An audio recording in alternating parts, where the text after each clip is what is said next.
Teka boss, hindi kaya niloloko tayo niyan? Ikaw pwede kanyang lokohin dahil taho ang laman ng ulo mo.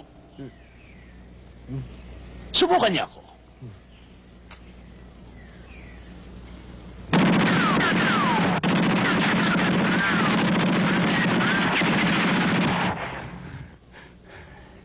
Anton! Lumabas ka rin!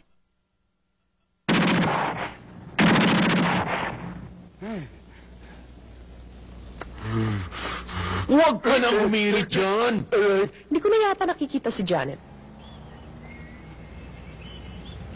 Pinunta ko nga kanina eh. Wala naman daw doon. Hindi daw pumapasok. Hindi ko nga alam kung ano nangyari. Palagi ko pinasukan ng topak yung ulo. Pumunta ng Baguio. O kaya naman sumama sa customer. Huwag na nga natin pag-usapan yung sisira yung gabi ko. Miss, magkano itong kinain namin? 46.50 ho. Ako na. Oh. Oops! Sabi ko na nga ba, love na ilab ka sa akin eh.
Ba't ngayon ka lang bumalik?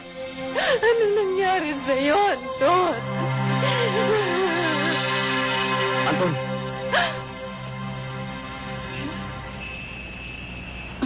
Anton, si Elmo, tinulungan niya ako habang wala ka. Tol, kailangan mag-usap tayo. Ano ba nangyari sa'yo? Huwag mo nang pakialaman ng buhay ko. Nagbalik na ako. Eh kasi akala namin patay ka na eh. Matagal ka namin hinanap, Anton. Sasama ka ba sa akin? Asawa kita, Anton. Anton, kailangan kalimutan mo na yung pinagawayan natin noon. Kailangan magkaisa tayo. Pag-iiganti ko to. Wala kang pakialam dito. Anak ng putak naman, oh! Ang tagal mo na wala, tapos sabihin mo sa akin, huwag akong makialam. Hoy, Anton! Baka nakakalimutan mo, kasusulpot mo lang ngayon. Tsaka baka gusto mo malaman, ha? Paalam ko na sa'yo. Ang dami ko ng hirap, ang dami ko ng ginawa. Ilang beses na ako matig-matigok.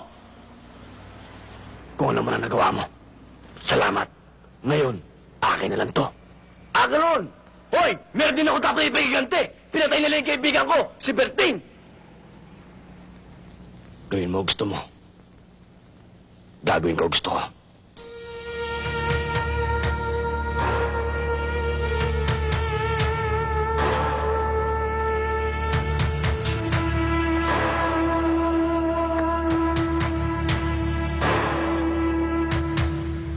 Totoo, boss. Maniwala kayo. Dalawa na sila ngayon. Isang mahabang buhok at isang maiksi. Magkamukha, parang kambal. Eh, boss, meron bang multong kambal? Ikaw, Tipaklong, kahit kailan, wala kang bambolyas. Bakit di kayo lumaban? Boss, lumaban naman kami. Eh, naging dalawa sila. Naging kambal ang multo. Nataranta ako. Tarantado! Kambal na multo. Igapos kaya kita sa sementeryo para magsawa ka sa multo ron. Boss, nasisira diskarte ko. Diskarte? Diyan na ni Kulapong masungit. Diskarte? Mayroon ka ba noon? Bugok! Sige, tawagin mo nga kasama mo. Yes, boss. Diskarte. Diskarte. Anong akala mo sa akin, Anton?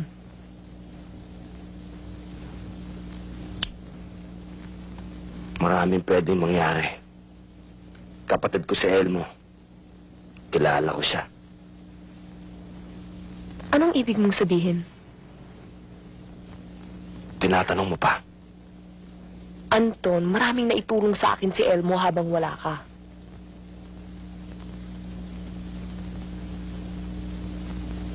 Isinumpa ko sa libingan ni Mama at Papa. Kailanman, hindi ako makikipag-ayos kay Elmo. Wala akong kapatid. Wala akong kakambal. Kung pwede ko nga lang baguhin ang mukha ko, gagawin ko.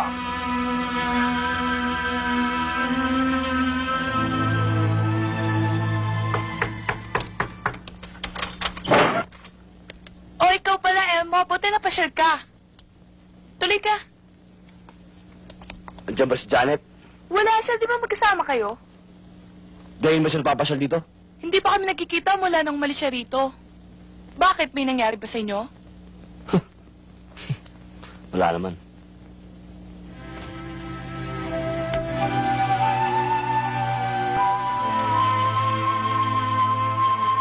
Hindi ko ho kilala eh. Pagtanong nyo na lang ho sa bandarian. Salamat ah. Wala ka naman ho. Ito ba? Kilala ko to ah. Ito yung babae nakatira dyan sa bahay na parental na may tindahan sa ibaba. Pare, saan ba doon? Nandyan lang sa bandarian, malapit lang. Doon? O sige pare, thank you ah. Sige. Pare, inom ka muna, pare. Susunod lang to, nagmamadali ako eh. Sige pare. Wala ka.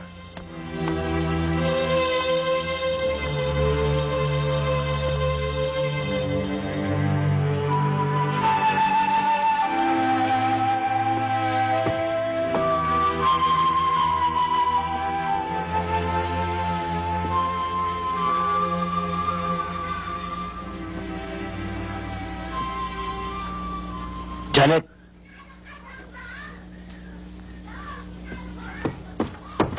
Anong ginagawa mo rito?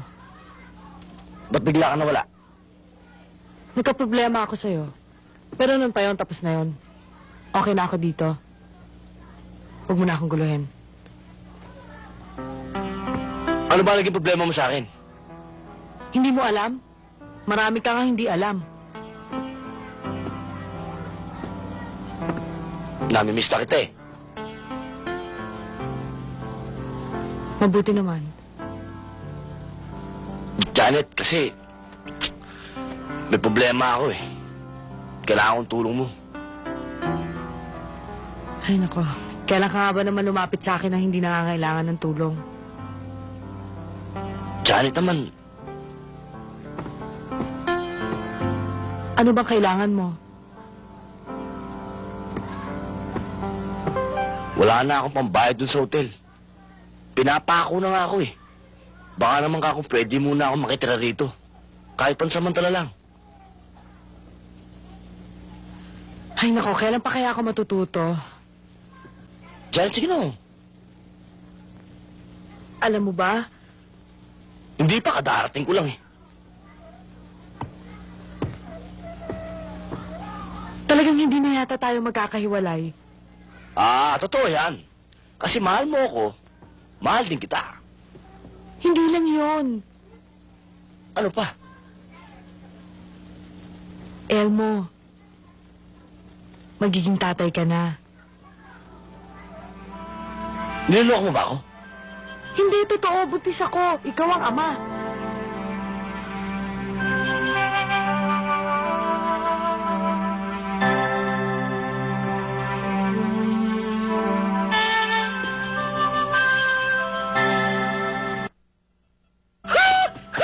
Elmo! Hoy, mga kapitbahay! Tatay na ako! Tatay na ako! Tatay! Tatay na ako! Hoy! Tatay na ako! Tatay na ako! Tatay na ako! Tatay na ako! Kaya sa mga kapitbahay. Totoo naman ah! Tatay na ako ah! Ano gagawin natin dyan? Eh, ano pa? Di palalakihin ko hanggang lumobo. Alam, kulo-kulo ko kay... Wow! Elmo, ba't hindi niyo patigilan ang paghihiganti? Tutal naman, naroroon na si Anton. Kahit anong mangyari, kapatid ko pa rin si Anton. Hindi ko siya pwedeng pabayaan. Kailangan niya ang tulong ko. At saka isa pa, sila Rosa. Malaki atraso niya sa akin. Hindi ko pwedeng pabayaan ang pagkamatay ni Berting. Hindi na ba titigil ang paghihiganti nyo? May mamamatay na isa, tapos ipaghihiganti nyo. Tapos may papapatay na naman na isa, ipaghihiganti nyo ulit. Eh, kailan matatapos ang lahat? Huwag muna natin pag-usapan yan. Pag-usapan natin yung kalagayan mo. Mas importante yan. Mas maganda siguro kung sa probinsya ka magpapalaki ng tiyan. Mas mabuti ron. Sariwa na pagkain, sariwa pa hangin. Tahimik pa. Pwede rin. Kaya lang, Ano na naman yan? baka mamaya pag wala ako rito, mandar na naman yung kahayupan mo. Hindi na po pwede ngayon yan. Tatay na ako eh.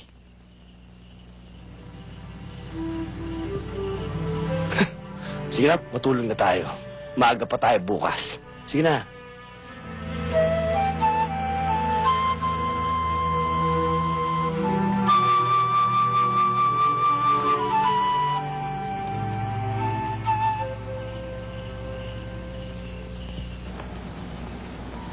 Anton, matulog ka na. Hindi pa ako inaantok.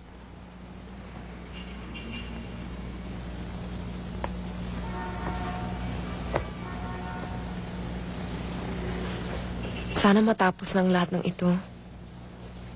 Para makabalik na tayo sa dati nating buhay. Bago nangyari ang lahat.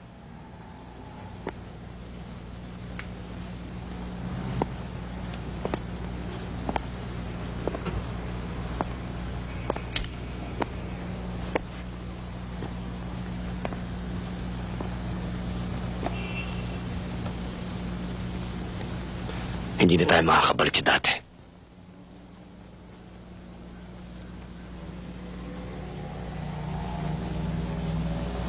Nung mga panahong wala ka, saan ka nagpunta?